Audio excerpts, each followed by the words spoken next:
J'ai l'impression que tout le monde est là, alors je vous proposerai bien de commencer. Pour vous dire quelques mots sur Madame Leglu, donc vous avez d'abord commencé par des études de physique plutôt fondamentales, qui sont terminées par un doctorat en physique des particules en 1978. Je ne suis pas sûr qu'il y ait beaucoup de monde ici. Ben vous étiez pas né, quoi. Oui, qui ait connu cette époque. Ensuite, vous êtes devenu journaliste, et pas n'importe quel journaliste, puisque journaliste scientifique. Alors j'ai noté que vous avez travaillé dans Libération, dans Ciel et Espace, dans La Recherche, dans Sciences et Avenir, j'en ai sûrement oublié d'autres, et vous avez été donc directrice éditoriale jusqu'au début de cette année à La Recherche et Sciences et Avenir. Et éditorialiste à Challenge, qui est un hebdo économique sur les questions de sciences et technologie. Ce qu'il faut introduire chez les gens en économie, ce qui n'est pas toujours évident, je vous en reparlerai. J'en avais oublié un. Vous avez également travaillé dans l'audiovisuel, vous avez produit plusieurs émissions et participé. Et enfin, vous écrivez régulièrement des articles, des ouvrages aussi. Alors j'ai noté que c'était sur l'énergie, sur le lien entre journalisme, sciences et société, pour les articles, et également sur le lien entre plutôt géopolitique et sciences. Je ne sais pas si ça correspond un petit peu... À un certain moment, oui, géopolitique, bien sûr, notamment au moment des attentats 2001. Donc forcément, ça interrogeait sur l'utilisation d'un certain nombre de produits de la recherche. Par exemple, dans les armes biologiques, les armes chimiques, mais aussi le nucléaire. Ça fait partie de ces questions qui reviennent, qui n'intéressaient personne il y a encore 15 ans, ou quelques spécialistes. Et maintenant, c'est à la une de l'actualité. Et donc, vous avez été récompensé par 2 prix de vulgarisation, peut-être plus, mais sur de l'Académie des sciences et de la Société française de physique. Et je crois que vous allez intervenir ce matin, justement, sur le lien entre la société et la science. C'est ça. Merci beaucoup de votre présence. Merci à vous. Ça me réjouit de vous voir. J'espère que vous allez tenir parce qu'il fait chaud, ça ne vous a pas échappé. Et puis, je sais que vous avez auparavant écouté des présentations. Et justement, je n'ai pas pu en profiter. J'ai cru comprendre qu'on vous avait parlé du vol des oiseaux, on vous a parlé d'insectes aussi, d'hélices de bateaux, d'économie d'énergie dans les processus industriels, etc. Alors, dans un premier temps, oui, je vous remercie, même si je sais, et je vois que vous êtes vraiment attentif, même si je sais que la présence, en tout cas pour les doctorants, est obligatoire. Donc, écoutez, on fait un deal, comme dirait l'autre. Ceux que ça n'intéresse pas, plongez-vous dans votre smartphone ou dans votre ordinateur. Je ne vous en voudrais pas. Bien entendu, je pense que vous allez rater quelque chose d'important. Mais voilà, je ne vais pas être plus royaliste que le roi et je ne vais pas être plus prof que vos profs. Cela étant, ça m'intéresse effectivement de vous faire passer quelques éléments, parce que je crois me souvenir de quand j'étais à votre place, et qu'il y avait un certain nombre de choses que vous avez déjà comprises, parce que vous êtes vraiment avancé, vous êtes une nouvelle génération. Moi, je ne l'avais peut-être pas saisi à ce niveau. C'est que, ça c'est les sociologues qui nous le disent, quand vous parlez de science, quand vous utilisez le mot science, à quoi les gens pensent-ils? Vous avez une idée? Silence terrible dans la salle. Vous avez une idée? Ce que disent les gens en retour? C'est pas filmé ou vous ne serez pas dénoncé. Ils disent en premier santé. Et en deuxième, astrophysique. D'accord? Donc tout le reste, ça veut dire qu'il faut faire un gros effort quand on est dans le milieu pour faire passer de l'info.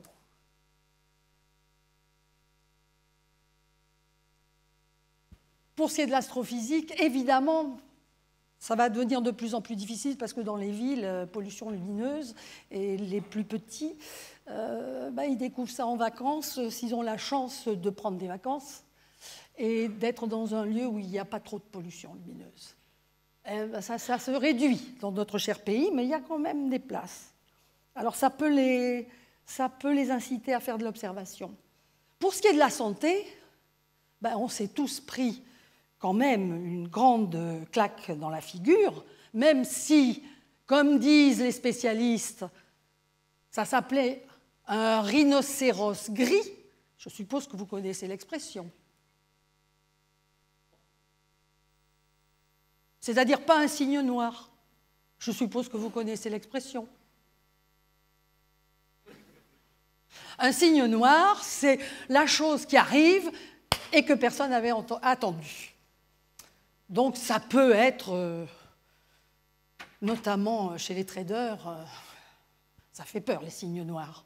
C'est eux qui regardent ça très attentivement. Le rhinocéros gris, c'est le truc que tout le monde sait, tout le monde dans un certain milieu évidemment, qui va arriver et tout le monde fait comme si ça n'allait pas arriver. Ce qui fait que,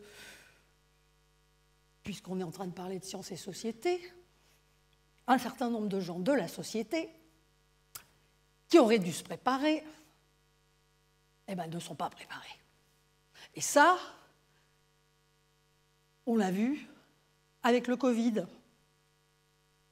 J'espère que vous, vu vos âges, vous n'en avez pas trop souffert. Mais peut-être en avez-vous souffert. Et ça, je ne veux pas l'ignorer. Ça, c'est une des choses sur lesquelles science et société a quelque chose à faire. Et ce n'est pas facile. Enquêter, faire parler les gens, voir ce que ça va produire dans les années qui viennent. Est-ce qu'ils vont s'impliquer? Est-ce qu'ils vont être repliés sur eux-mêmes? Il ne vous aura pas échappé, au moins de façon affichée dans les discours aujourd'hui, qu'une des priorités, mais il y en a tellement, c'est la santé mentale. Alors, vous travaillez dans des domaines formidables. Il y a les matériaux, il y a l'aéronautique, il y a l'énergie. De mon point de vue, vous aurez tous du travail. Déjà, je pense que ça peut vous rassurer. Et du coup, vous pouvez vous demander, mais qu'est-ce que j'ai à apprendre de quelqu'un comme moi qui vient vous voir pendant 1 heure et demie? Justement, c'est peut-être faire une réflexion sur vous-même, parce que pendant le temps de la thèse, on a une tête bien prise, et puis on va se retrouver dans un labo avec toute une équipe qui a ses habitudes, ses chefs, plus ou moins partageurs, plus ou moins décideurs, ce qui va être une autre ambiance. Et puis, à certains moments, cette interrogation que peut-être vous aurez, c'est ce que je fais, ça sert à quoi? Et comment je peux en parler? Vous avez déjà certainement vécu cela dans votre famille. Je sais très bien qu'il y a toutes sortes de situations.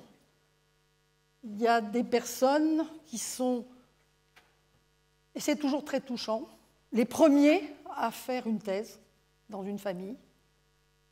Alors des fois c'est très, très, très valorisé, et d'autres fois ça peut être, bon, alors c'est quand tu gagnes de l'argent là, parce que ça dure ta thèse là. Ah, ça vous fait rire, mais ça arrive. Donc, voyez, là, c'est la justification de ce qu'on fait.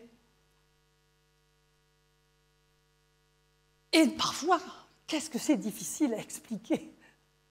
Je suppose que quand vous êtes dans certains types de matériaux très difficiles à élaborer, employés dans des circonstances très particulières, qui a envie de vous écouter vraiment, à part vos potes qui font semblant et qui sont encore en état de le faire, si les soirées n'ont pas été trop arrosées. Bon. Là, j'ai l'air de plaisanter. En fait, ce que Clément n'a pas dit, je viens de prendre la présidence d'une association qui s'appelle Association française pour l'avancement des sciences. C'est un peu moins sexy que AAAS, American Association for the Advancement of Science, qui doivent avoir un sacré boulot en ce moment pour garder la tête hors de l'eau. Hein, d'accord? Il y a des endroits où on coupe, si ce n'est la tête, du moins par la moitié les budgets, ou même à la NASA. Donc, dans la partie très sérieuse, au-delà de la famille, à un moment, certains d'entre vous, pas tous, mais certains d'entre vous se trouveront confrontés, pas seulement à un chef de département, pas seulement à un directeur d'usine ou à un directeur, par exemple, à une collectivité locale. Et puis après, local, hein, ça peut être un maire, ça peut être un conseil de département, ça peut être une région. Très important, les régions aujourd'hui. Ça peut être un ministère. Ça peut être directement le président de la République, qui fut jadis un héros, H-E-R-A-U-T, de la Startup Nation. Et puis peut-être certains d'entre vous ont déjà démarré une start-up, je ne sais pas, moi, où ils pensent. Avant, tout le monde entrait dans les grosses boîtes, mais maintenant, ça se diversifie. Tout ça pour dire que quelle est la place que ceux qui ont acquis une grande compétence et par la recherche, ce qui est dicté depuis déjà des lustres, pas seulement, mais ça peut être aussi pour la recherche, mais surtout par la recherche. Comment vivez-vous ce fait que vous ayez approfondi un sujet, éventuellement maîtrisé, et que vous sachiez écrire dessus et peut-être le partager? Très important. Très important à un moment ou un autre. Les professeurs s'y trouvent confrontés. Quand voilà, on fête, je ne sais pas quel anniversaire du lieu, il faut expliquer à monsieur le président ou madame la présidente de région pourquoi on est important. Bon, quand on est à Toulouse et qu'on l'explique à Carole Delga et qu'on s'appelle Airbus, ça va, d'accord? Pour d'autres choses, c'est plus compliqué. Il faut sans arrêt faire un effort, et c'est un effort à la fois d'information et de communication. Et ça, un certain nombre d'entre vous va y être confronté à quelques moments avec des personnes extérieures et qui ne seront pas forcément bienveillantes. C'est quand même ça le problème. Quand vous commencez à coûter trop cher, on vous aime beaucoup moins. Et alors, comment persuader l'autre? Mais aussi comment son rang, si j'ose dire, dans toute la population. Et c'est un des problèmes d'aujourd'hui. On est dans une phase, ça ne vous aura pas échappé, de transition énorme. Ce que vous pouvez voir, par exemple, avec des journaux, des magazines, au hasard, Science et Avenir, comme c'est amusant, créé en 1947, juste après la Deuxième Guerre mondiale, vous étiez dans un feeling, dans un état d'esprit d'éducation populaire. Et on ne s'en rend plus compte maintenant, parce que vous êtes très formés, vous avez déjà beaucoup travaillé.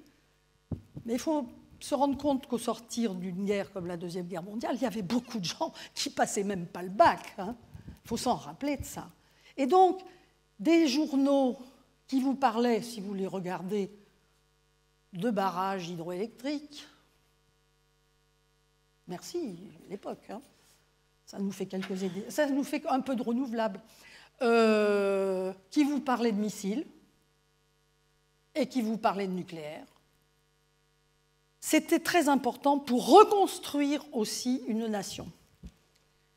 Maintenant c'est plus compliqué pour vous, parce que justement, il y a une multitude d'informations, il y a une infobésité, comme on dit, qui fait qu'on peut se demander où c'est qu'on se place, nous, là-dedans.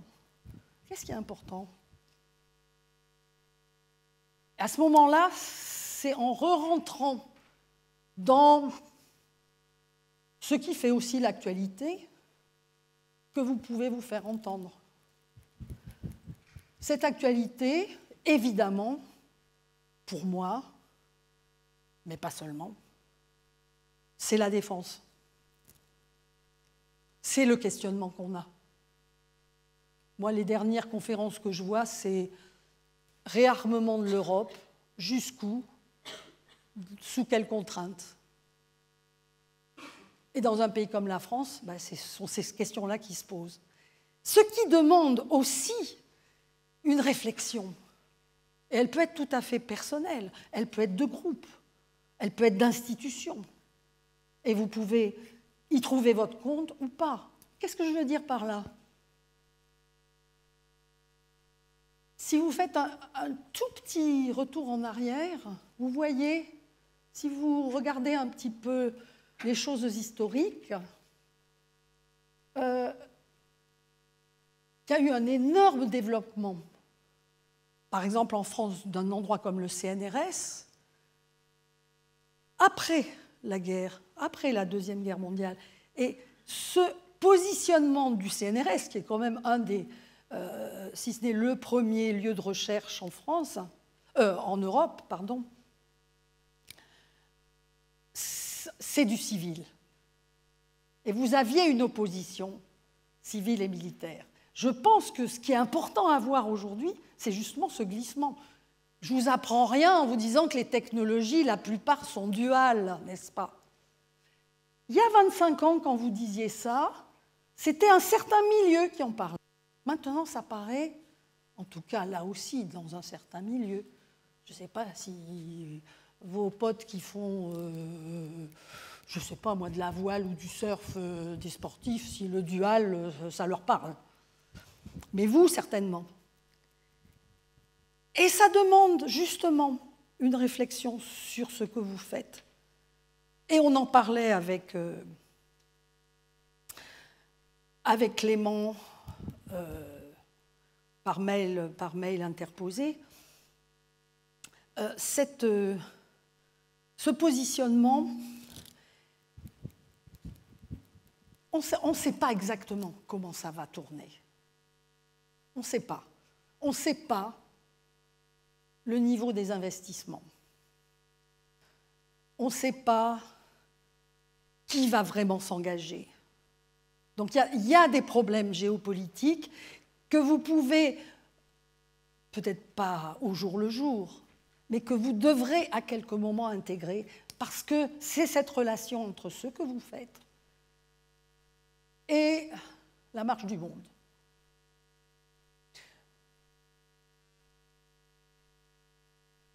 Si on fait un petit flashback encore plus lointain, on voit d'autres choses.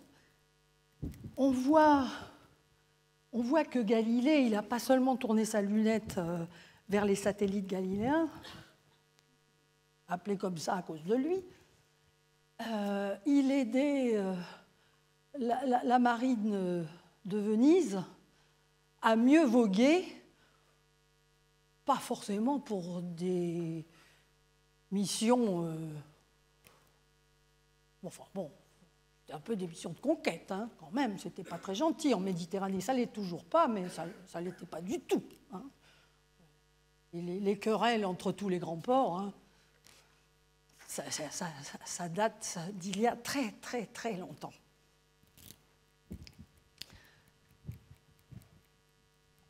Alors, pour revenir à des choses comme celle par laquelle je commençais, c'est-à-dire, quand vous dites science, pour la plupart des gens, ils entendent santé et astrophysique, ça montre à quel point, dans la sphère publique au sens large, dans les médias au sens large, c'est difficile de faire passer certaines infos et on peut toujours se poser la question, il faut toujours se la poser, et elle est très désagréable. C'est qu'est-ce que les gens ne veulent pas savoir? Et parfois, vous pouvez y être confronté aussi. Je ne veux pas le savoir. Alors que vous passez votre temps à améliorer, à creuser les connaissances. Ça peut être très déstabilisant. Je vais vous citer un seul exemple, parce qu'il est d'aujourd'hui. Alors, peut-être que mon pourcentage a évolué depuis l'année dernière, donc vous ne m'en voudrez pas, vous pourrez vous-même vérifier. Pendant des années, j'ai toujours regardé attentivement le baromètre de l'Institut de radioprotection et de sûreté nucléaire, qui sort généralement en juin. Et ça ne va pas vous étonner que je vous parle de climat. Il y a quand même 37% de climato-sceptiques dans notre bon pays. Étonnant, non? Comment fait-on alors pour parler de ces sujets? Les gens, un président lui-même disant « ça commence à bien faire ». Difficile. Et justement, avec les médias généralistes, difficile. Toujours dans la répétition. Qu'est-ce qu'on veut savoir de plus? Est-ce qu'on ne sait pas déjà tout? Pour vos domaines, c'est encore plus spécifique parce que vous pouvez vous rattacher, et c'est la chose à laquelle vous allez être, certains d'entre vous en tout cas, confrontés, à certains moments, des demandes de financement, soit en interne, soit en externe, hein, soit à l'intérieur d'une entreprise pour développer tel ou tel département, soit vers l'extérieur parce que, justement, peut-être une subvention de l'État. Comment allez-vous formuler? Comment allez-vous mettre en relation ce que vous travaillez et ce que l'extérieur, quel qu'il soit, veut entendre, peut entendre, a envie d'entendre?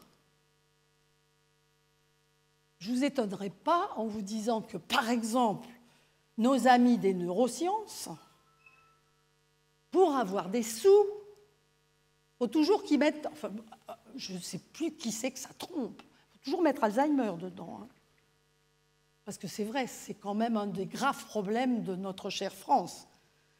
Je ne sais plus à combien de millions on est de personnes qui ont Alzheimer. J'espère que dans votre famille, pour l'instant, vous ne le subissez pas. Difficile d'informer là-dessus, et pourtant fondamental, parce que effectivement, je suis sûre, et je ne vous demande pas qui, mais je suis sûre qu'il y en a qui comprennent très très bien ce que ça veut dire. Et qu'est-ce que ça veut dire? Ça veut dire de l'information aussi bien justement de type neurosciences, donc extrêmement pointue, comme ce que vous faites, mais ça demande de l'information psychologique, sociologique, santé publique, politique, économique. Ça fait beaucoup. Difficile. Difficile. Difficile aussi, pourquoi?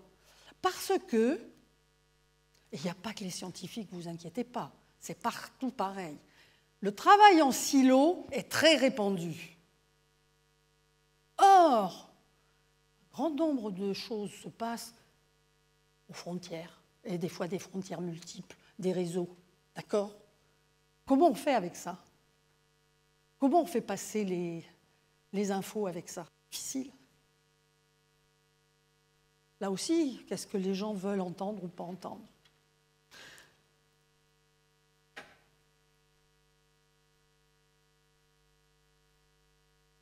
Il m'a été dit, et vous verrez à quel point des fois le rapport de l'info et de la science, ça prend des chemins inattendus. Il m'a été dit qu'on vous a parlé auparavant de la compréhension, c'est Clément qui me disait ça, du bras nageur, hein, pour les Jeux Olympiques. Perso, je me suis intéressée aux Paralympiques. Je suis allée voir du rugby fauteuil, ils sont juste incroyables. Je suis allée voir des courses avec les lames, aidées par Airbus, hein, vous vous souvenez. Mais ce qui m'a accroché, et vous voyez à quel point les choses se situent parfois là où on ne les attend pas, une conférence d'une préhistorienne.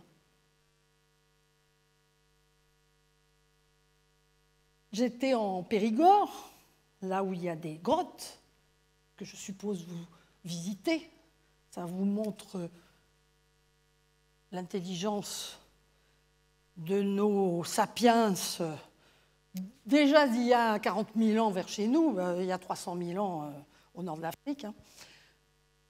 Il y avait une préhistorienne qui faisait une conférence sur archéologie et handicap. Et handicap, vous avez bien compris que c'est hand in cap.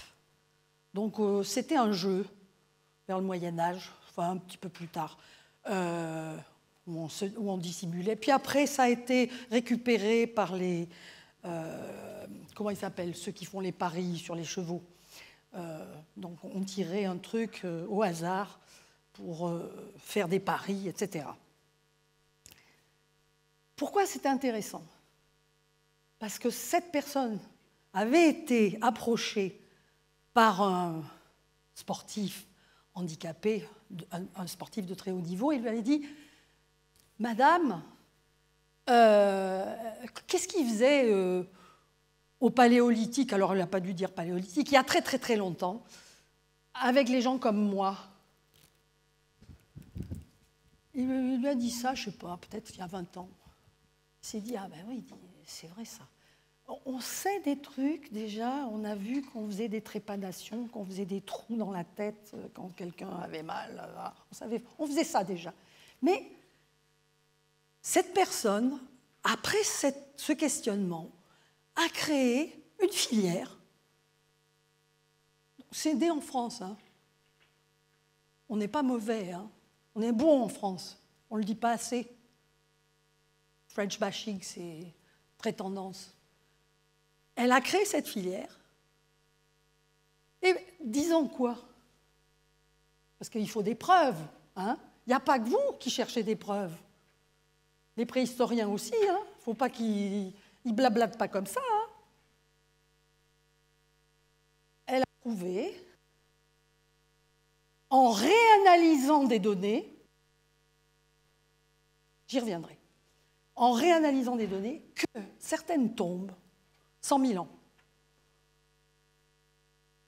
Vous pouviez trouver un petit squelette d'enfant, genre 10-11 ans, qui avait été... Manifestement, c'était un individu, une petite fille qui n'allait pas bien du tout, qui devait être peut-être paralysée, en tout cas, pour gros problèmes de marche, de mobilité. Elle était enterrée avec un adulte. Donc manifestement, c'est un enfant, c'est une enfant qu'on avait préservées il y a 100 000 ans. Donc, ça, c'est un des exemples. Bien sûr, plein d'autres ont été trouvés. Pour dire quoi? Pour dire à ce sportif handicapé, ben écoute, il y a 100 000 ans déjà, on ne foutait pas les gens dans le fossé, on les aidait. Le care existait déjà. Alors attention, attention à ceux qui vous diraient « l'homme préhistorique », il y a eu des pubs là-dessus, des espèces de barbares, ça revient à la mode ce mot. Ils ne savaient pas s'occuper de leurs proches. C'est faux. Faux, faux, faux. Merci les scientifiques quand ils travaillent comme ça. Vous êtes, j'allais dire, vous êtes plus branchés sur le futur, mais vous voyez bien que quelqu'un qui a étudié ce passé-là, elle nous dit des choses pour notre futur. Scientifiquement, vous aurez remarqué, je ne vous ai pas parlé de religion, je ne vous ai pas parlé de dogme, je vous ai parlé de faits. Important ça aussi.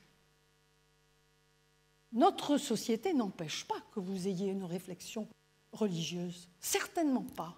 Mais quel rapport faites-vous entre les deux?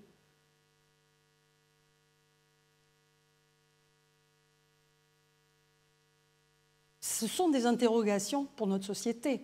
Au passage, savez-vous qu'il y a eu un best-seller qui s'appelle « L'épreuve scientifique de Dieu »,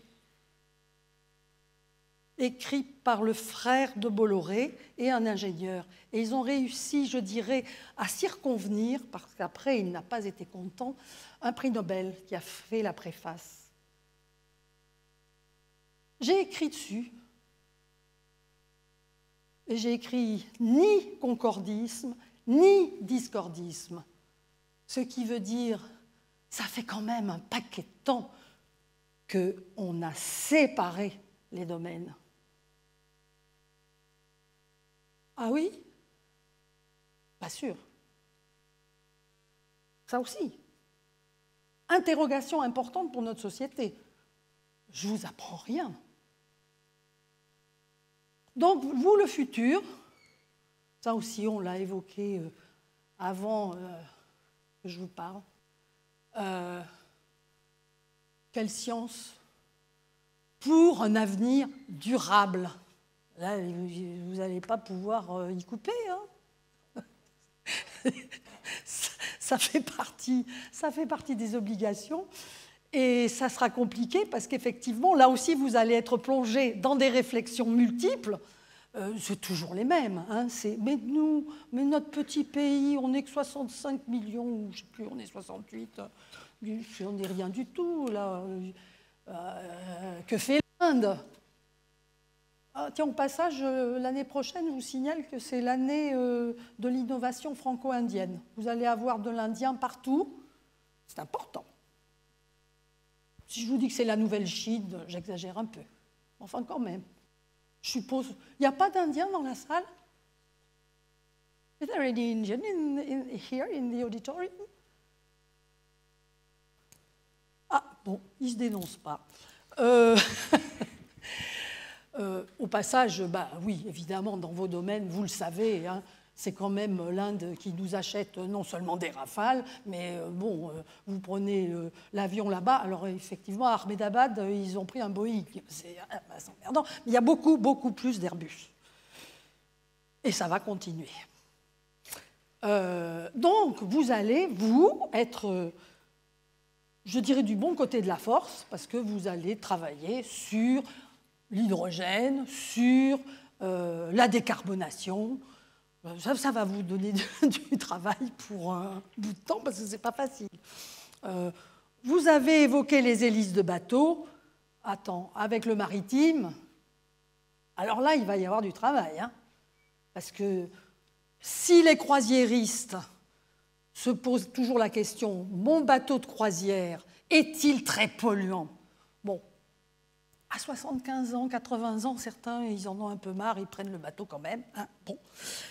Mais je pense que, comme ils posent cette question, les bateaux de croisière, vont, et c'est déjà le cas, très vite être hybrides. Il faut faire attention à ne pas trop polluer. En revanche, les vraquiers et les pêcheurs de la pêche illégale, alors là, ça va prendre du temps. Hein, parce que quand même, les bateaux, hein, Clémence, ça dure quoi, 50 ans 40 ans sur la mer hein, bon. Donc avant qu'on ait tout remplacé, ouïe, aïe, aïe. Évidemment, vous allez travailler sur les nouvelles, enfin, je suppose, les nouvelles voitures. Vous savez à quel point c'est compliqué, là aussi, d'émettre en termes médiatiques sur le sujet. En ce moment, c'est très confusing, parce que d'un côté, on vous montre à quel point ça va quand même dépolluer les villes, mais de l'autre côté, qu'est-ce qui se passe dans les mines pour tous les produits nécessaires? Et ce n'est pas que les voitures, hein, c'est les smartphones, enfin vous savez ça aussi. Compliqué là aussi, compliqué. S'attaquer à ces problèmes complexes, ce n'est pas évident dans la sphère médiatique parce que ce qu'on veut, c'est, comme dans beaucoup d'endroits, on veut du binaire. Hein. C'est oui ou c'est non. Quoi. Quand c'est plus compliqué, quand c'est plus modéré, surtout en ce moment, ça passe beaucoup moins. C'est difficile. Enfin, vu ce que vous faites, vous êtes pas mal placé. Mais attention, c'est mon passé de sciences dures qui me fait ça, qui me fait dire ça. Ne croyez pas que parce que vous dites certaines vérités basées sur des faits, 1, on va vous écouter, 2, on va vous croire, 3, on va vous suivre. Quand on est dans le milieu, on fonctionne comme ça. Pourquoi vous avez choisi de faire ce que vous faites? Pourquoi? C'est un hasard total? C'est un ascenseur social? C'est l'envie de mieux comprendre le monde? C'est le plaisir d'apprendre? Je suppose qu'il y a tout ça. Mais après, plus tard, quelle interaction? Alors c'est pareil, hein, dans une assemblée comme la vôtre, il y a des gens qui sont refermés sur eux-mêmes, peuvent rester dans leur chambre, matière Pascal, des maths. Moi, je ne dis pas non. Hein. Mais il faut savoir ce qu'on veut. Vous voulez approfondir? Eh bien, approfondissez. Mais il faut le dire. Il faut faire reconnaître ce que l'on est aussi. Si vous avez un désir de partager et vous pensez que ça a sa noblesse, ce n'est pas de la vulgarisation, ce n'est pas déchoir, ben allez-y, faites-le. Je ne vais pas reprendre le slogan qui vous savez. Hein. Ben, just do it. Hein. Pour étayer ce que j'ai dit sur le fait de dire des faits et même de travailler en faisant des méta-études. Alors notre exemple, on le connaît tous, hein, c'est le GIEC. Et je vous ai dit qu'il y avait 37% de climato-sceptiques. Vous voyez à quel point c'est compliqué? Vous voyez à quel point la relation entre ce que l'on fait dans l'univers scientifique, ce que l'on travaille, ce pourquoi on se bat, parfois, pour faire reconnaître telle ou telle idée, tel ou tel résultat. J'y reviendrai. Ça trouve ses limites quand ça se trouve à entrer dans le champ, dans un autre champ.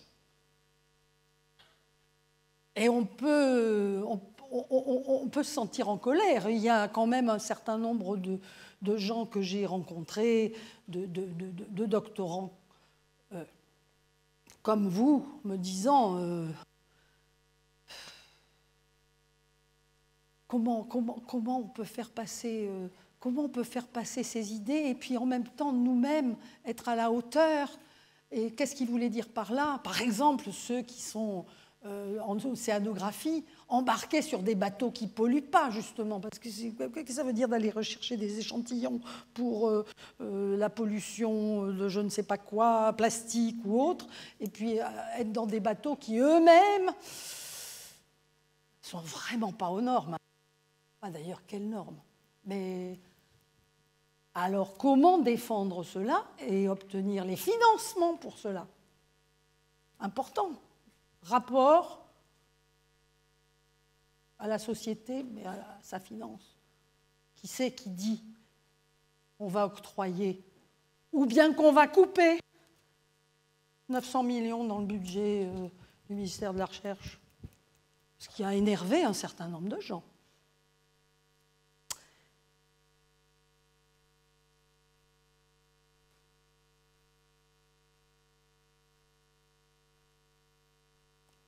Je pensais tout à l'heure en vous disant parfois des résultats ne sont pas faciles à faire passer.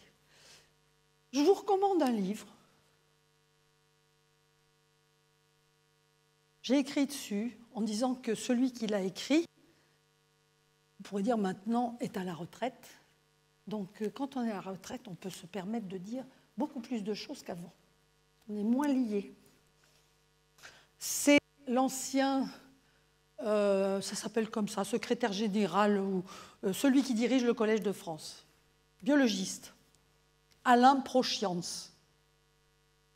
Alain Prochians a écrit un livre qui s'appelle Accident. C'est pas inintéressant de le lire, en sachant justement, comme je vous l'ai dit, que c'est quelqu'un qui a sa carrière derrière lui. Mais il fait des remarques sur le système scientifique, sur les choses qui sont admises ou pas admises, qui peuvent vous intéresser. En l'occurrence, en faisant ces manips, il avait découvert que oui, il pouvait entrer des choses dans les cellules nerveuses et même dans leur noyau. Et ça, c'était antidogme total. C'était vu comme des forteresses dans lesquelles rien n'entrait. Et lui, il dit le contraire. Je ne sais plus combien il lui a fallu, 15 ans pour faire passer le truc, et pas abandonner et démontrer que ce n'était pas des artefacts.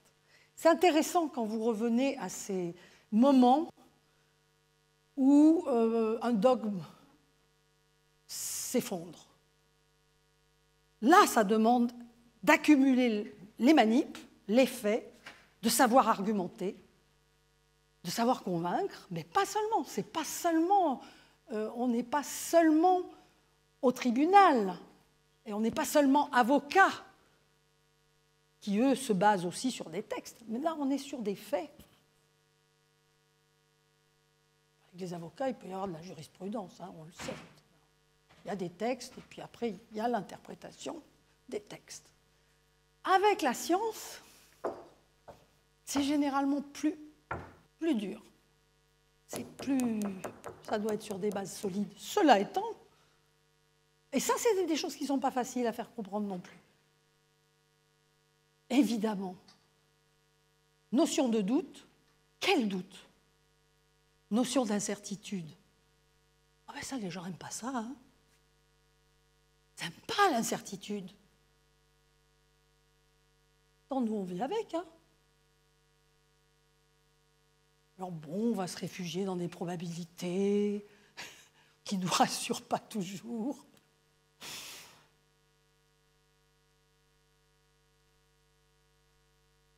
Très difficile à faire passer. Les politiques, ils n'aiment pas du tout. Mais alors, ils n'aiment pas ça. Et ils n'aiment pas l'idée même que la population puisse petit à petit changer d'avis aussi. Donc, regardez les conflits. Regardez les conflits actuels. Les conflits actuels, par exemple sur une autoroute, dont la décision a été prise il y a quoi? Il y a 25 ans, 30 ans? La politique continue. Les gens ont changé. Pas tous, mais bon, ça fait des conflits. Je me suis intéressée tout particulièrement à l'océan, au changement climatique, à la montée des eaux. Vous avez des scientifiques qui travaillent pour un des instituts Carnot que vous connaissez peut-être, qui s'appelle Climadapt, avec le CEREMA, que vous connaissez peut-être aussi, qui s'occupe beaucoup, vous savez, du gonflement, rétrécissement des argiles. Ils font des prédictions. Alors, il y a une barre d'erreur, hein. Quand vous arrivez auprès des politiques ou des notaires et que vous dites « Ouh, vous vendez encore cette maison-là ou cet immeuble, mais vous savez que dans 10 ans, ça va s'écrouler. Vous le vendez à combien? Vous faites quoi ?» Vous voyez, le politique, là, il se dit « Qu'est-ce que je fais? Qu'est-ce que je fais maintenant ?» Surtout s'il faut qu'il soit réélu l'année prochaine, hein. Qu'est-ce que vous lui dites? Comment vous interagissez? Il y a tout qui est mis en branle, là. Il y a les scientifiques, par exemple, de l'université du coin, qui disent « Mais si, écoutez, regardez nos chiffres, regardez la géologie du lieu. » Non. On les écoute? On ne les écoute pas. Là aussi, selon tel ou tel, on ira les voir ou on n'ira pas les voir. Vous avez tout le système économique local.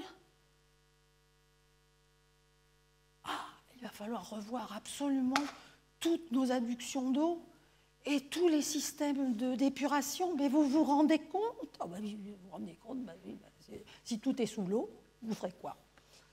Comment on règle ça? Peut-être certains d'entre vous s'y retrouveront et puis auront une véritable action et diront, écoutez, hein, voilà quelques échéances. Important pour convaincre. Mais pas facile quand on est dans l'univers scientifique parce que justement, on connaît cette démarche. On sait ce que ça veut dire qu'une barre d'erreur. On sait naviguer avec ça. Eh bien, tout le monde ne le sait pas. Et puis, il y en a beaucoup, je vous dis, qui n'ont pas envie.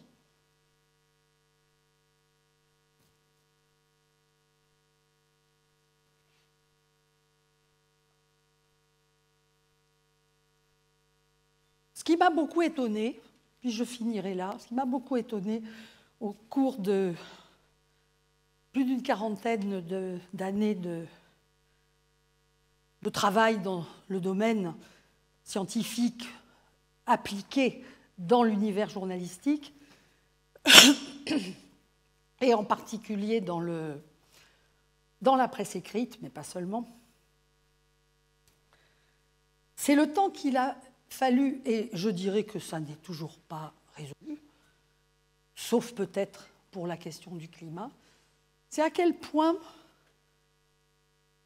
des questions fondamentales, vous parlez de la santé tout à l'heure, pour les plus jeunes d'entre vous, vous ne vous souvenez pas évidemment des débuts de ce qui s'appelle la fécondation in vitro, des choses qui bouleversent potentiellement la société, en tout cas une partie de la société. À quel point des informations tout à fait fondamentales de l'univers scientifique étaient toujours mises dans un coin, dans un silo à part, et prenaient leur temps pour dériver vers la sphère de la société. Ce qui veut dire qu'il y a aussi une part de vos réflexions à vous où vous devez absolument vous rendre compte à quel point ce que vous travaillez, ce que vous pensez aujourd'hui aura une telle importance demain. Vous ne savez pas l'échéance, mais ça aura de l'importance. Ça aura beaucoup d'importance. Ce n'est pas une petite résolution de quelque chose dans un coin. C'est absolument fondamental. Et beaucoup ne s'en rendent absolument pas compte, parce que ça n'est pas dans un discours, en tout cas actuel, très peu. J'avais l'air de plaisanter avec la Startup Nation des débuts de Macron. Ça exprime quelque chose de l'ordre de « faut agir ». Il faut trouver les financements, il faut faire bouger tout ça. Ça marche ou ça ne marche pas, hein. C'est bien ça le constat. Mais ça voulait dire quelque chose. Ça ne veut pas dire que ça doit absolument s'exprimer de cette manière-là. Ça peut être dans d'autres instances. Et ce que je regrette personnellement, vous vous en doutez, c'est qu'actuellement, à l'Assemblée nationale, il n'y a quasiment personne qui s'y connaisse peu ou prou dans le domaine scientifique. Donc il faut l'avoir en tête, ça aussi. Comment se font les prises de décision? À un moment, j'ai été un peu optimiste parce qu'il y a un endroit qui s'appelle l'OPEX, qui est l'Office parlementaire d'évaluation des choix scientifiques et technologiques, partagé entre les deux chambres. À la tête, il y a toujours un sénateur et un député. Mais en ce moment, je peux me permettre de le dire parce que j'en ai discuté avec pas mal de gens ces derniers temps, en fait, ils ne font plus rien. Ils ne font plus rien, pourquoi? Parce que personne ne sait comment la situation politique va évoluer dans les 6 mois, 2 ans qui viennent. Or, vous êtes sur des trajectoires. Vous êtes sur des trajectoires à plus long terme, avec des préoccupations fondamentales. Comment faire pour que vous puissiez raccrocher votre propre activité à tout cet environnement? Ça reste, c'est important.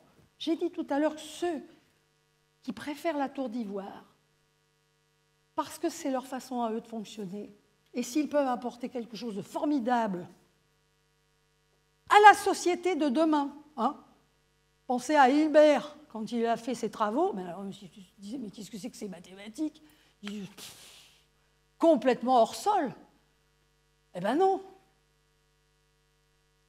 60 ans plus tard, on les utilise. Et ça, moi, je trouve ça génial.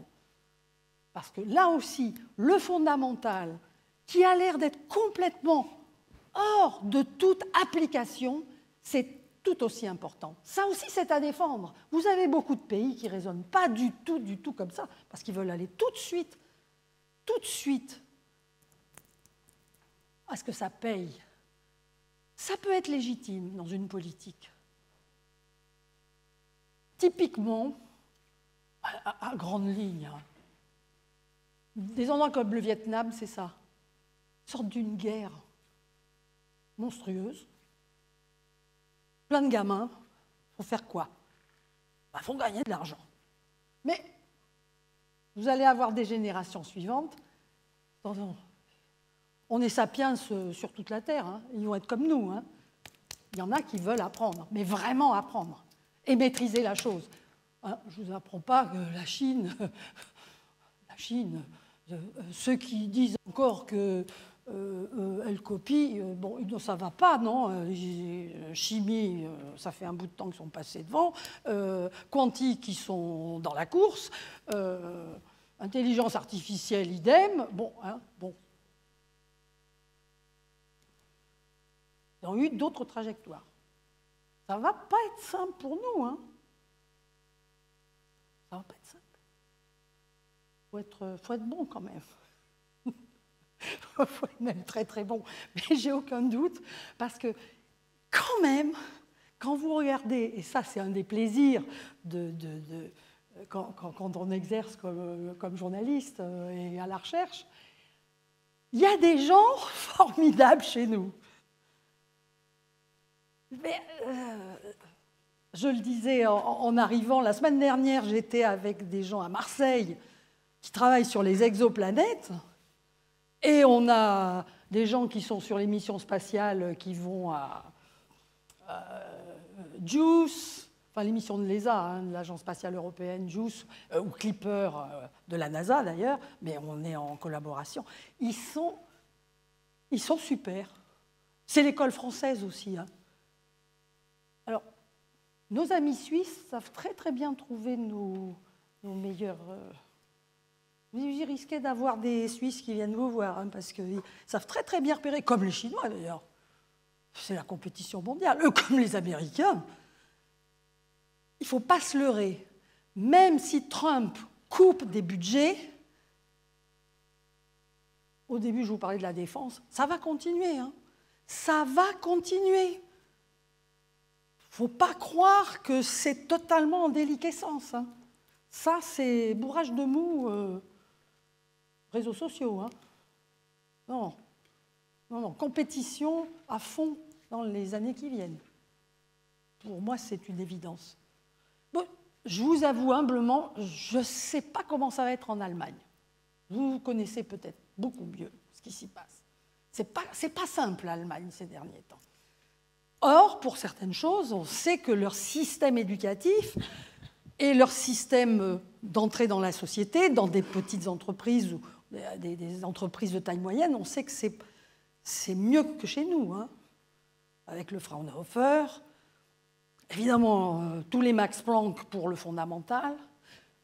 Ne négligeons jamais nos amis britanniques. Ils sont agiles, et parfois irrespectueux. Il peut y avoir des règles, mais bon, si on peut les aménager, ils ne s'en privent pas. Donc dans nos domaines, qui peuvent être par exemple ceux des OGM, par exemple, qui posent des questions à la société et pour lesquels l'Europe, en tant qu'Union européenne, a édicté des règles, eh ben, nos amis anglais se sont dit que c'était un peu lourdingue, ils s'en démarquent hein, pour faire ce qu'ils ont envie de faire. Ouvrir le champ des possibles, comme on dit à France Culture. Je vais m'arrêter là. Et j'attends vos questions, si vous en avez, si vous n'êtes pas complètement épuisés par ce que je vous ai dit et par la chaleur.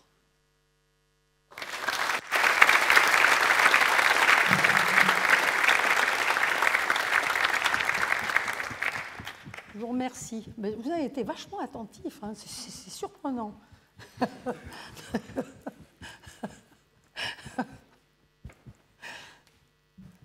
Merci beaucoup pour cette présentation. J'avais une question dans tout ce qui ressort un peu de ce que vous avez dit, c'est qu'on a l'impression qu'il y a un filtre entre la communauté scientifique et la société, je parle de la société en général, de la société. Il y a toujours un filtre, qui soit politique, qui soit média, qui soit intéressé ou non, si on prend l'industrie, les lobbying, etc. Finalement, la responsabilité, elle est à qui dans ce genre de situation? Est-ce qu'elle est au niveau de la société d'aller creuser l'information? Est-ce que c'est les médias qui doivent prendre en compte un aspect beaucoup plus neutre dans ce qu'ils présentent, ou les politiques, etc. Ou est-ce que c'est aux scientifiques de taper du poing sur la table pour dire bah oui, mais mon article peut-être qu'il fait 5 pages, vous avez pris les 2 premières lignes parce que ça vous arrange, et finalement il y a encore toute l'analyse derrière, etc. C'est ma question. Ben oui. Ce qu'il y a, c'est que tu poses la question du parcours aussi de l'information. Parce que tu finis par tel article. J'ai un cas très concret et qui potentiellement est monstrueux. Le cas très concret, c'est je ne sais plus si c'est il y a quelques mois ou vraiment très récemment, tu as eu un papier, alors est-ce que c'est Nature ou Science, dans des pontes de l'univers des exoplanètes, et qui a dit on a trouvé, alors ne me redemande pas si c'est 10 000 sulfide ou diméthylsulfide de je ne sais pas quoi. Enfin bref, hein, c'est un machin comme ça. Il fait un grand papier. Il y a l'abstract qui dit « Ah, c'est vachement intéressant parce que ça pourrait bien être une marque d'un phénomène biologique. » Et puis, 3 phrases après, « Mais enfin, il faut être très précautionneux. » Bon. Ça passe dans une sphère, genre New Scientist, en Angleterre, qui est un des relais importants. Et là, c'est possible vie sur, je ne sais plus comment elle s'appelle, cette exoplanète. Ils ont toujours des noms à coucher dehors, évidemment. Et alors après, tu as tout un jeu qui s'installe. L'auteur ou les auteurs sont invités à une conférence. Tu as le réseau social, les gens ils écoutent ce qu'ils ont envie d'écouter, puis ils retransmettent que ça peut aller de « ouais » jusqu'à n'importe quoi. Donc, tu vois, paumé. Et alors que tu as affaire, quand je dis c'est potentiellement monstrueux, c'est effectivement, vous avez un certain nombre de déroges. Le jour où ça arrive, et je ne suis pas encore en train de parler de petits hommes verts, hein, je suis juste en train de parler d'une bactérie qui passe par là ou d'un machin qui a l'air... Bon. Comment on fait? Comment on en parle? Alors bon, hein, vous avez tous vu Mars Attacks, on n'est pas dans Mars Attacks, mais quand même, qui est averti en premier? Bon, il y a des protocoles, hein, c'est écrit dans... Bon, là, je te prends un exemple, Maus costaud, parce que le jour où ça arrive, peut-être ça arrivera pendant votre vie, ça sera marrant à voir. Mais évidemment, tu as beaucoup d'autres choses, j'allais dire plus prosaïques, mais très importantes. Je ne sais pas, moi, je peux prendre n'importe quel exemple. Très tendance sur la cybersécurité. S'il y a des gens qui t'affirment que, bon, avec leur système, qui s'est passé en dessous des radars, il n'y a plus de problème. Ils vont vendre ça à qui?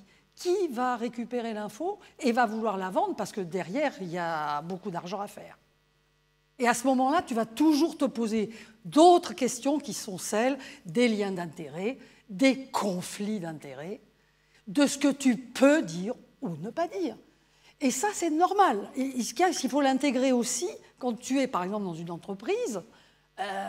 Écoute, il y a des choses qui sont confidentielles. Jusqu'où? C'est bien pour ça qu'il y a des lanceurs d'alerte aujourd'hui. Donc, sur certains points, quand c'est les valves du corps, hein, comme ça a été dénoncé, face à une entreprise puissante, il faut avoir les reins solides, il faut se trouver des alliés, il faut être sûr de ce qu'on dit. Là aussi, il faut avoir accumulé des faits. Il y aura toujours des gens pour dire que ce que tu as accumulé, c'est ridicule. Il y aura toujours des gens aujourd'hui pour le dénigrer. Donc tu entres dans un parcours qui peut être dur à vivre. Pour d'autres choses, ce qu'on voit aujourd'hui, tu vois, où c'est compliqué, c'est que on n'est plus dans le top-down simple, on est dans des choses totalement éclatées, avec en plus ceux qui veulent vraiment que ça soit n'importe quoi. Et alors, qui veut écouter quoi? Et c'est là qu'il y a développé un esprit. On n'est plus au XIXe siècle. Vous avez vu ce qui se passe avec le Palais de la Découverte, actuellement. Le Palais de la Découverte, qui a été créé juste avant la Deuxième Guerre mondiale. Jean Perrin, Jean Zay, ministre de l'Éducation tué par la milice assassiné en 1944, un type brillantissime, qui a créé le Festival de Cannes aussi. Ça, personne ne le sait. Enfin, ceux qui savent, savent. Donc, dans l'idée de passer une certaine culture scientifique à travers des manips, à travers de la manip, en touchant les choses. Alors, ceux qui sont passés par le Palais de la Découverte, et peut-être qu'il y a des choses ici que vous faites comme expérience et que vous pouvez partager, c'est formidable. Ça s'est répandu, heureusement, dans certains centres de culture scientifique et technique. Il y en a un à Poitiers. C'est important de faire sentir, et aux plus jeunes, vous êtes déjà très très vieux, ceux qu'il faut convaincre, ceux avec qui il faut agir aujourd'hui, c'est les petits, c'est les gamins. C'est là qu'il faut agir. Et c'est difficile. Pourquoi? Parce que notre système éducatif a fait que les personnes qui sont professeurs des écoles sont à 80% de formation littéraire. Donc, voilà. Donc, en gros, oui, maths, littérature. Maths, savoir compter et savoir écrire. OK? Mais tout ce qui est autre, hein, un peu de leçons de choses, comme on disait quand j'étais toute petite. Hein, ce que essayent de faire des endroits, et ce qu'ils font, comme la main à la pâte. Autrement dit, des expériences qui vous parlent, et qui vous parlent aussi dans le langage, avec les mots de l'univers scientifique, sans que vous en ayez peur. C'est quand même terrible, tous ces gens qui ont peur. Tous ces gens qui ont peur de l'univers scientifique. Il ne faut jamais l'oublier. Hein. C'est étrange. C'est regrettable. C'est comme ça. Donc, tu vois, on lutte toujours contre ça et contre la désinformation, autant que faire se peut. On peut se planter aussi. Hein. Si on va trop vite, ce qui est quand même une des maladies actuelles, tu vois. Dans l'instant. Il y a des choses qui demandent du temps pour s'installer, pour s'établir, pour être avérées, tout ça. Bonjour, je vous remercie pour votre présentation. Je vous remercie. Vous allez dans un monde un peu... Moi, j'ai une question qui est composée d'un préfixe radical et suffixe. Je ne vous entends pas très bien, excusez-moi. J'ai une question qui est composée d'un préfixe radical et un suffixe. Allez-y.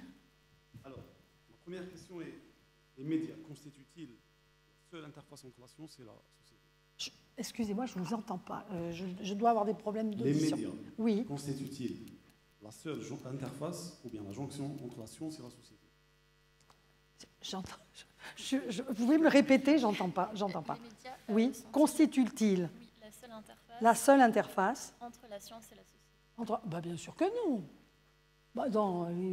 Il y a plein de profs ici. Bien sûr que non. Et justement, et certains politiques, si tentés qu'ils s'y collent. Non, il n'y a pas que les médias, évidemment. On a tous une famille. Enfin, j'espère que vous en avez une. Et là aussi, c'est peut-être les premiers précepteurs. Non, mais on parle de société. Comment faire communiquer une idée innovante? Comment communiquer une idée innovante? Par exemple, la société. Attendez, laquelle? Que c'est la Terre qui tourne autour du Soleil et pas le Soleil autour de la Terre, par exemple. Des idées, par exemple, écologiques ou quelque chose qui apporte un plus à la société. Quelque chose de biologique qui apporterait plus à la société. C'est ça que vous avez dit? Un exemple. Moi, je donne un exemple par Allez-y. Un exemple qui a un impact positif pour la société. Oui. Comment doit-on communiquer? Par quel canal? Si c'est positif, c'est déjà plus facile. Hein. Il faut un exemple précis. Qu'est-ce que vous appelez positif? Il y a une multitude de laboratoires, une multitude de spécialités. Moi, Quelqu'un pourrait donner un exemple positif? Donnez un exemple positif, parce que finalement, vous êtes en biologie. Regardez, est-ce que vous considérez, vous, que après 20 ans de travail, voire 25 ans, nos amis Ugur Sahin et Özlem Türeci, qui avaient fondé BioNTech et qui ont été rachetés par Pfizer, ont fait un vaccin à ARN en 6 mois? C'est positif? Est-ce que c'est positif? Ça dépend du contexte, ça dépend du temps aussi. Je pense que pour un grand nombre de gens, c'est très positif. Et pour d'autres qui ont protesté, ben, ça n'était pas vu comme positif. Donc là, qu'est-ce que vous faites? Ma question, Qu'est-ce que vous faites? Quand vous êtes dans l'univers, je vous renvoie à la question, qu'est-ce que vous faites en tant que scientifique? Qu'est-ce que vous faites? Vous défendez ce qui a été fait? Vous êtes un peu au courant ou franchement vous n'en savez rien parce que vous êtes, je ne sais pas moi, mathématicien et puis alors bon, l'ARN messager, ouais, vous savez que c'est quand même les Français qui l'ont découvert et qui en plus l'ont appelé comme ça. C'est un peu embêtant qu'on n'ait pas continué. On a eu Lvov, Monod et Jacob qui l'ont découvert et celui qui a dirigé l'Institut Pasteur à la fin, François Gros, avec des Américains. Hein. Ils étaient à bonne école, vous avez traversé l'Atlantique aussi, mais ils sont revenus avec des bonnes idées. Qu'est-ce que vous dites de ça? Et vous voyez que ça a été l'objet de controverses au moment du Covid, au moment même du Covid. Et là, côté scientifique, il y avait à se prononcer. Donc je vous renvoie à la chose, parce qu'ensuite, derrière, vous parlez des médias, je peux vous dire que, par exemple, l'Association des journalistes scientifiques de la presse d'information, AJSPI, dont je fus présidente dans les années 90, a protesté contre les collègues de BFM TV, où en gros, ils se faisaient à peu près n'importe quoi. Parce que vous étiez à la télé, et ce qui comptait, c'est que les gens se battent. C'est ça qui fait de l'audience. Savoir, franchement, comment était fait ce vaccin, c'est bon pour... Donc voilà. Donc, qu'est-ce qui est positif? Ça a été communiqué par les médias. On est bien d'accord. Ça a été communiqué par les médias. De quoi? Le fait qu'il y a un vaccin qui a été développé pour faire face à la COVID. Oui, mais enfin, si tu veux... Mais à la base, tu as du vrai travail, avec des vrais produits, avec des vrais essais cliniques. Tu as tout un développement interne au milieu scientifique qui a été fait. Les médias, ils arrivent quand ils arrivent. Hein. Les médias, ça peut être... Alors, les grandes institutions, tu as l'OMS, tu as les Nations Unies, tu as des grands groupes des ONG, tu as plein de vecteurs possibles. Les médias, souvent, intègrent tous ces vecteurs. Et puis, tu as les réseaux sociaux. Actuellement, ça fait partie du paysage. Enfin, c'est quand même une évidence. Donc, tu vois qu'actuellement, tu as tout un questionnement entre les médias dits mainstream et les réseaux. Quand tu apprends que finalement, tu es plus convaincu par ton pote qui t'a dit qu'il ne fallait pas prendre ce vaccin que par ton médecin, tu peux commencer à te poser des questions sur comment passe l'info. C'est quand même à ça qu'on a affaire. Donc, si tu crois que je vais te donner une réponse simple, tu l'as toi-même, la réponse. Mais quand même, il faut partir de quelque chose qui a été travaillé, avéré. À ce moment-là, il y aurait une autre question à poser. Elle est renvoyée au milieu, je dirais. et ça va peut-être être des choses auxquelles vous allez être confrontés demain, qui est l'intégrité, votre intégrité. C'est-à-dire, alors, j'ai fait une manip, et puis il y a un point qui est là, je ne sais pas du tout quoi en faire. Qu'est-ce que je fais? Je cherche une courbe un peu sioux, je l'élimine, je rebidouille un peu pour que ça ait l'air mieux. Attendez, vous allez y être confrontés. On y est confronté.